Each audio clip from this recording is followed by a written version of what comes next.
The goal of the Scandinavian wine monopolies to contribute to the reversal of the climate curve suddenly doesn't sound so impossible, and will create market opportunities for those wine producers who have both the skill and the willingness to change their approach to winemaking. Because obviously it's about enjoying wine in the future. It's about us living on the planet right now, but even more so, the generations coming next. Official media partner, the Italian Wine Podcast, is delighted to present a series of interviews and highlights from the 2024 Wine2wine Business Forum. Bringing together some of the most influential voices in the sector, we discuss the hottest topics facing the industry today. Don't forget to tune in every Thursday at 3 p.m. or visit ItalianWinePodcast.com for more information.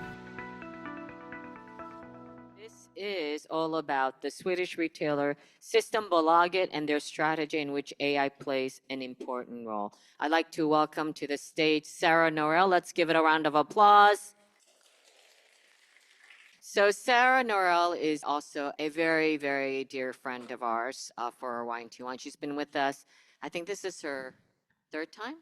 Yeah, third time. Yeah. And she's one of the smartest women I know, incredibly rigorous. But she's a Swede. This is why she runs Systembolaget.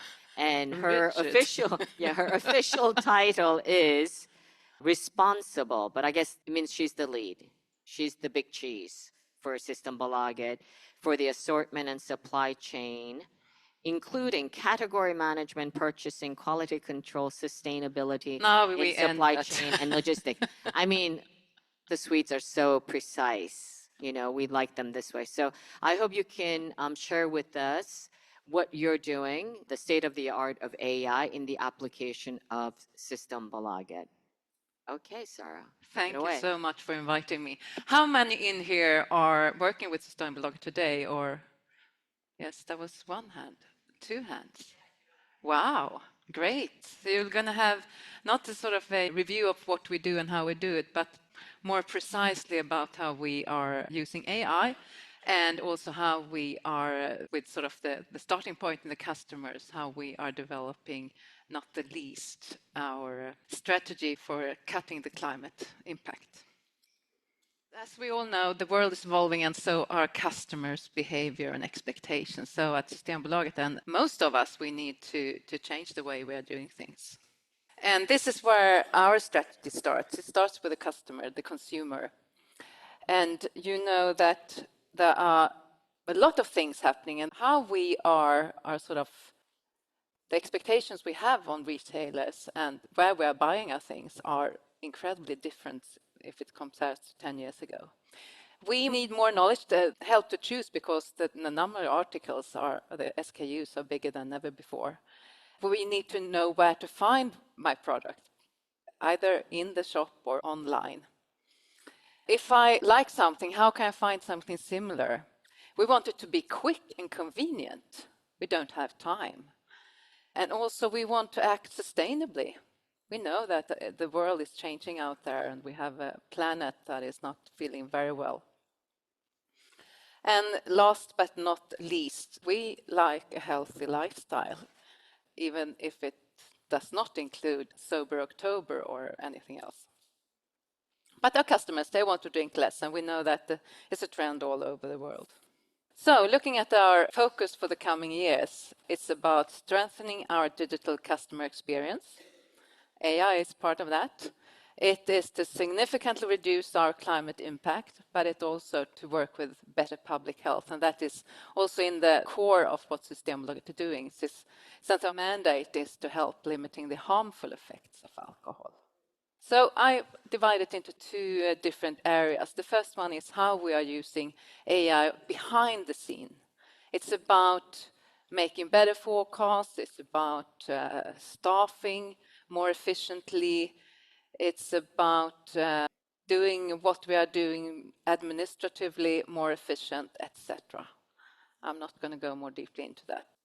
We also have a number of things we are doing to help the customer to choose more efficiently, even though, and I think this is very, very important to say, the personal customer meeting when you can meet with someone in our stores who is highly trained in knowing wines and how to use wine is where we start from. So this is where we now build on the next step with AI as the support.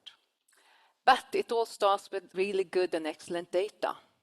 If we don't have consistent data, it's very difficult to build a good AI on top of that. So this is where we start, and this is a sort of just a piece from our website with a lot of data that we have been using to go further on with, for example, an AI sommelier called Amelia, and she can help you to, if you have a product that you like, to find something similar, or if the product it's not on the shelf in your store. It also helps our staff to do better recommendations. It's a combination of the data we have and the expertise we have, who has sort of trained this AI to be a good facilitator for our customers. The other one is a personally tailored taste profile for having a more relevant online experience. So you get questions like, what type of chocolate do you like most? And then it can, after these different types of questions, generate a specific taste profile for you. And also we have an intelligent search. We had a session out there where a person from Sweden talked about this one. It's like when you search on Google. You can search, with different kinds of words in different kinds of languages, and it will help you find what you are looking for. But not everything is AI. We also have other digital formats on tools for our customer to use. And you can order with our app, you can scan the barcode on any bottle, and you get the information out on your telephone, and you can find the store where in the store your product is real time. And also what to pair with what type of food. And also I talked about Systembolaget having in its core that the mandate includes help limiting the harmful effects. So obviously responsible drinking is part of what we communicate. And here is 3 different types of tools we are using. The first one is just to know how much alcohol is in this glass or this bottle, or the other one is when you're out an evening, you can have your own coach in your telephone to help you drink more responsibly. And the last one is how much to buy for a dinner party, for example. And also we have an area where the customer can take part in developing our tools. So we are not sort of totally finished when we release a tool. We ask the customers to give us feedback, and that's a good thing as well. So now I'm leaving AI for now, and I'm going into the customers. And I said before that customers want to make sustainable decisions. 4 out of 5 says that. I really did that. I was buying a lot of clothes before, and now I buy secondhand. So this is where the customer is. They are aware now of the situation for the planet. And you've probably seen this one before. It's about cutting our climate emissions. And it's quite a lot, actually. And the curve is quite steep. It's about 7% each year. And of course, we at Systembolaget want to create business opportunities for those who deliver products to us. And what we've done in the past is, for example, we have been working quite heavily with organic products. And you can see that we did a good jump there from 2005 till 2010. And then it's continued to grow. So today, about 1 of every 4 bottles is actually organic in Swedish market, and it's been stable. And I would say that the Italian market has been really good at being part of that growth. So it has been, for sure, an advantage for the Italian producers to being able to serve the Swedish market with organic products. So when the customer moves, it makes a big difference. We also saw quite early that packaging were our lowest hanging fruit to cut emissions. And if you look at here, you have the heavy bottles. A lot of bottles are quite heavy. 894 CO2 equivalents to a bottle. And on the other hand, on the other side, you can see the bag-in-box. It's about 50% of the Swedish market volumes. Quite good quality, actually. It's not only the entry level, but you can see there's a huge difference in packaging. And I would say that most producers, possibly more than 50% of their total climate impact comes from the glass bottles they are using. But what we also saw when using this is that it's not 100% correct, because there are, and so increasingly, glass factories that are making glass bottles with non-fossil fuel. So we need to be more accurate when we are measuring this going forward. But packaging is a fourth about, and growing and raw material is about another fourth, and then we have production. You can see there, almost 80% comes from the product we are selling. When we buy our own transportation, etc., we are already fossil fuel free there, but there are more to do when it comes to the almost 80% in our supply chain. It's clear, lightweight bottles and organic won't do the job, and we want to reward all the good efforts being done in the supply chain. So what we will do, we will start collecting something called the product carbon footprint. So now we're talking about data again. We need data to be accurate in how we are going forward. And it's scientifically relevant. It's in line with several standards.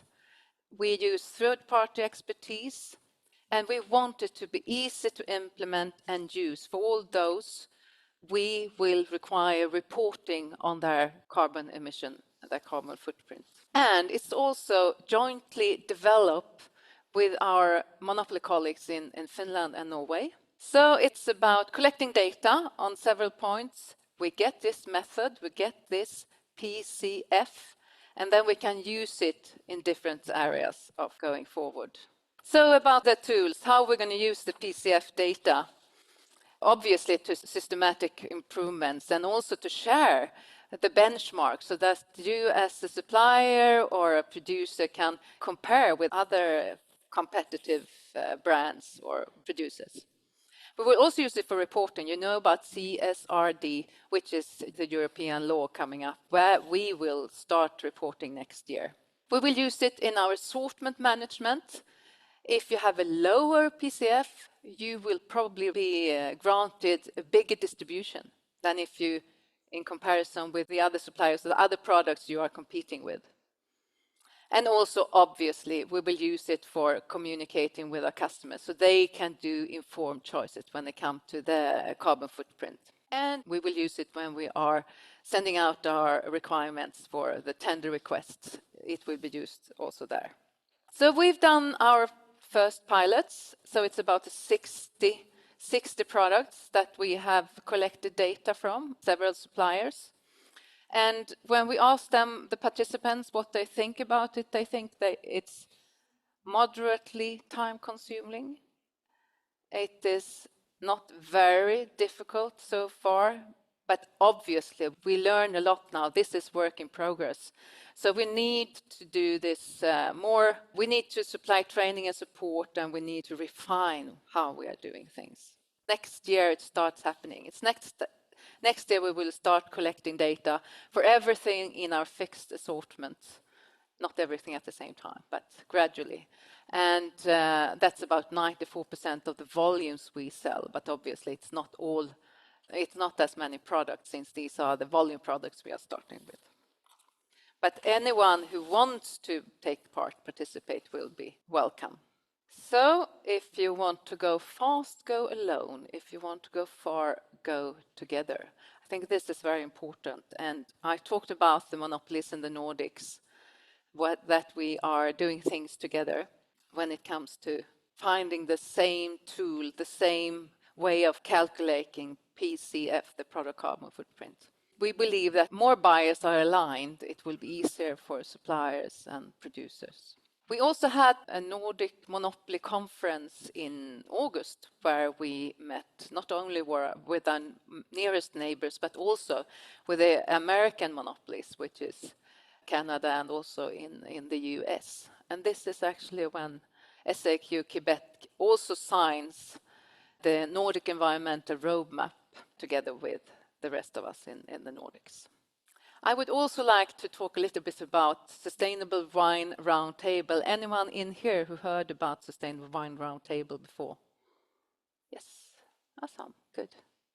We were one of the founding members, and we think that this is really a good opportunity to get together, and you can see that it's really some really big players when it comes to buying wine volumes, but also some more niche producers, etc.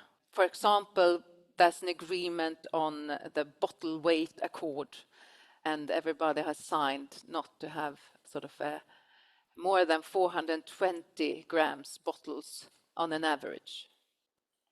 It's a cooperative here outside in Veneto, and it's taken from an article in Wine Business International. The goal of the Scandinavian wine monopolies to contribute to the reversal of the climate curve suddenly doesn't sound so impossible, and will create market opportunities for those wine producers who have both the skill and the willingness to change their approach to winemaking.